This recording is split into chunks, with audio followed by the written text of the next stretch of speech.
လာရှုမြို့အခြေဆိုင်ရှင်းမြောက်တိုင်းရမခစထနာချုပ်တစ်ခုလုံးကိုကိုကန်တက် MMDA နဲ့တော်လှန်ရေးမဟာမိတ်ပူးပေါင်းတပ်ဖွဲ့တွေကဩဂုတ်လ3ရက်နေ့မနက်ပိုင်းမှာအပိသက်တိုက်ခိုက်သိမ်းပိုက်လိုက်ပြီလို့စစ်ရေးသတင်းရင်းမြစ်တွေစီကနေသိရပါဗျ။ရမခတိုင်းရုံးတွေကနေခုခံနေတဲ့စစ်ကောင်စီတပ်ဖွဲ့ဝင်အားလုံးဒီကနေ့မနက်မှာပဲဆုတ်ခွာသွားတာကြောင့်လာရှုမြို့သိမ်းတိုက်ပွဲတလတိတိပြည့်တဲ့နေ့မှာပဲအရှင်းမြောက်တိုင်းစထနာချုပ်တစ်ခုလုံးကိုကိုကန်တက်ဦးဆောင်တဲ့တော်လှန်ရေးအင်အားစုတွေကအပိသက်သိမ်းပိုက်နိုင်ခဲ့တာဖြစ်ပါတယ်။ဒါဟာစစ်တပ်သမိုင်းတစ်လျှောက်မှာတိုင်းစစ်ဌာနချုပ်ကြီးတစ်ခုပထမဆုံးကြဆုံမှုလို့စစ်ရေးအကဲခတ်တွေကသုံးသပ်ကြပြီးရမခတိုင်းဝန်ထဲမှာလည်းလူသေးလောင်းတွေနဲ့အပုံနဲ့တွေရှိနေတယ်လို့မြေပြင်စစ်ရေးသတင်းရင်းမြစ်တူကပြောပါတယ်။ရမခတိုင်းဝန်ထဲမှာခုခံနေတဲ့စစ်ကောင်စီလက်ကျန်တပ်ဖွဲ့ဝင်တွေဟာဒီကနေ့မနက်10:00 နာရီလောက်မှာဆုတ်ခွာခဲ့ကြတာလို့မြေပြင်သတင်းတွေကိုကိုးကားပြီးစီရီယန်တပ်အရာရှိဘူကြီးစင်ရောကပြောပါတယ်။ရမခကျွန်တော်တို့စခန်းရုံးပေါ့နော်တိုင်းစစ်ဌာနချုပ်စခန်းရုံးကို MNDA နဲ့ပူးပေါင်းတပ်တွေဒီနေ့မနက်မှာစပြီးတော့တိုက်စစ်ဆင်တယ်တိုင်းစစ်ဌာနချုပ်နယ်မြေပေါ့နော်တိုင်းစစ်ဌာနချုပ်စခန်းရုံးနယ်မြေထဲမှာတော့စစ်ကောင်စီဘက်ကနေခံစစ်ဆင်နေတဲ့အဖွဲ့အားလုံးစုခွာသွားပြီဖြစ်ပါတယ်စခန်းရုံးလုံးဝကျသွားပါပြီဒါပေမဲ့ကျွန်တော်တို့နောင်ချိုကြောက်ကူဘက်ကရောကျွန်တော်တို့မိုင်းရှူတိုင်ရန်ဘက်ကရောစစ်ကူတွေတောက်လျှောက်လာနေတာတော့ရှိပါသေးတယ်ကူလာတဲ့အဖွဲ့တွေလည်းနမနာကျွန်တော်တို့လွယ်ငင်းသားမှာထိတွေ့တိုက်ပွဲဖြစ်ပြီးတော့လာရှိုးကိုမရောက်နိုင်ဘဲနဲ့သူတို့တစ်နေတာတွေ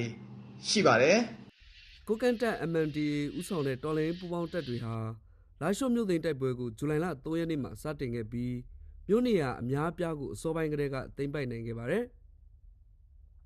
ရမခဌာနချုပ်ကိုအပိသက်သိမ်းပိုက်နိုင်ပြီးလာရှိုးမြို့တစ်ခုလုံးလွတ်မြောက်သွားပြီလို့ဇူလိုင်လ25ရက်နေ့ကတည်းကကိုကန်တက်ကကြေညာခဲ့ပေမဲ့တိုင်းစစ်ဌာနချုပ်ထဲမှာစစ်ကောင်စီတပ်တွေဆက်လက်တပ်ဆွဲပြီးခုခံနေတာအကြောင်းတပတ်ကျော်အကြာဒီကနေ့မှသာအပိသက်သိမ်းပိုက်နိုင်ခဲ့တာဖြစ်ပါတယ်။စစ်ကောင်စီရဲ့လာရှိုးခြေဆိုင်ရှင်းမြောက်တိုင်းစစ်ဌာနချုပ်ကိုကန်တပ်ဖွဲ့ကအပြင်းထန်ထိုးစစ်ဆင်နေချိန်တလအတွင်းမှာကိုကန်တပ်ရဲ့ဌာနချုပ်လောက်ကိုင်မြို့ကိုစစ်ကောင်စီတပ်ကအနည်းဆုံး၄ချိန်ဘုံကျဲတိုက်ခိုက်ခဲ့တာကြောင့်လူသေဆုံးမှုနဲ့အဆောက်အဦပျက်စီးမှုတွေအများပြားရှိခဲ့ပါတယ်။နိုင်ငံတော်ဝန်မှစစ်ကောင်စီရဲ့တိုင်းစစ်ဌာနချုပ်ပေါင်း14ခုရှိပြီးအဲ့ဒီထဲကတစ်ခုဖြစ်တဲ့ရမခဌာနချုပ်ကြတာဟာစစ်တပ်သမိုင်းမှာတခါမှမဖြစ်ဘူးတဲ့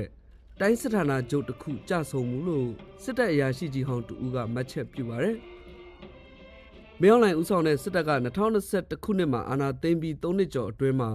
အခုလိုတိုင်းစစ်ဌာနချုပ်ကြီးတစ်ခုကြဆုံရတာဘာကြောင့်ပါလဲ။စစ်တပ်ထဲမှာနှစ်ပေါင်း20တာဝန်ထမ်းဆောင်ခဲ့တဲ့စီရီယန်တပ်အရာရှိဘူကြီးစေရောသုံးသက်တာကတကယ်တမ်းရမခကိုသူတို့မကြအောင်တော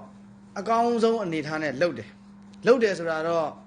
စာရွက်ပေါ်အစီမံနေပေါ့ခံစစ်ပြင်တာတော့မှတကယ်တိုက်တဲ့အချိန်ကြကမှစာလာအိတ်လာပေးတယ်စစ်ဗိုလ်ချုပ်တွေရဲ့ဒီကျွန်တော်တို့လက်တန်းစီမံချက်တွေပေါ့နော်တကယ်တိုက်တဲ့အချိန်ကြမှာခံစစ်လုပ်ဖို့စာလာအိတ်ပေးတယ်တကယ်လာတိုက်ခံမှသဲခံကြုံနဲ့မသေးမချင်းခံဆိုတဲ့အနေထားပြီးရင်ကျွန်တော်တို့1027အပြီးမှာကလေးကဒီလာရှိုးကိုတိုက်တော့မယ်ဆိုတာရဲဘော်အဆင့်လောက်တောင်သိတယ်ဒါပေမဲ့သူတို့စစ်ရင်အားဖြစ်တင်းမှုမလုပ်နိုင်ဘူးလူမရှိတာလည်းပါတယ်ပြီးရင်အရေးကြီးတာတစ်ချက်ကရမခကစစ်သားတွေအကုန်လုံးစစ်တိုက်တတ်တာမဟုတ်တစ်ချိန်တော့စစ်တိုက်ကြတဲ့စစ်သားတွေပေါ့နော်တကယ်ရမခဆိုတာတကယ်ရှမ်းတောက်စစ်တိုက်တဲ့ကောင်နေဝင်းနေဆိုပြီးနာမည်ကြီးပေါ့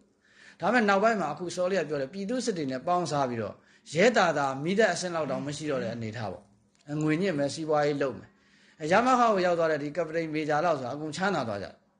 အဲ့လိုအနေထားမျိုးတွေဖြစ်လာတော့စိုးဝင်းနဲ့မင်းအောင်လှိုင်ကိုယ်တိုင်တနက် equipment ကျွန်တော်တို့ကြောဘိုးကြီးဆွဲပြီးတိုက်လုံးဝရှုံးသွားပြီစစ်ဦးလုံးဝကျိုးသွားပြီပေါ့နော်အဲ့လိုပဲလောက်ကိုင်းမှာကျိုးခဲ့တဲ့စစ်ဦးစစ်တွေမှာကျိုးခဲ့တဲ့စစ်ဦးကျွန်တော်တို့ကရင်ပြည်ဘက်မှာကျိုးခဲ့တဲ့စစ်ဦးတွေအကုန်လုံးကသွားတာပ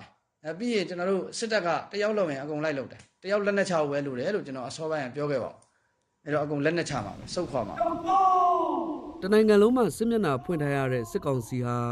ာယာနဲ့ချီတဲ့တပ်ရင်တပ်စခန်းတွေကိုလက်လွတ်ခဲ့ရပြီးဖြစ်သလိုစစ်ကောင်စီတပ်ဖွဲ့ဝင်တွေဟာလည်းကစင့်ကလျာနဲ့ထွက်ပြေးနေကြတာတွေရှိသလိုမကြာခဏဆိုသလိုအစုလိုက်အပြုံလိုက်လက်နက်ချအညံ့ခံနေတာတွေလည်းရှိနေပါတယ်။ဒီလိုအခြေအနေမှာမလွတ်ရတာဘာမှမရှိဘူးဆိုပြီးတိုင်းပြည်အာဏာကိုအရမသိမ်းခဲ့တဲ့စစ်ကောင်ဆောင်မင်းအောင်လှိုင်ကတော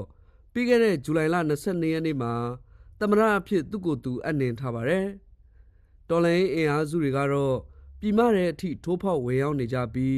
းအခုဆိုရင်နိုင်ငံအလဲပိုင်းမန္တလေးမြို့နာအထိကိုချင်းကပ်လာနေကြပြီဖြစ်ပါတယ်။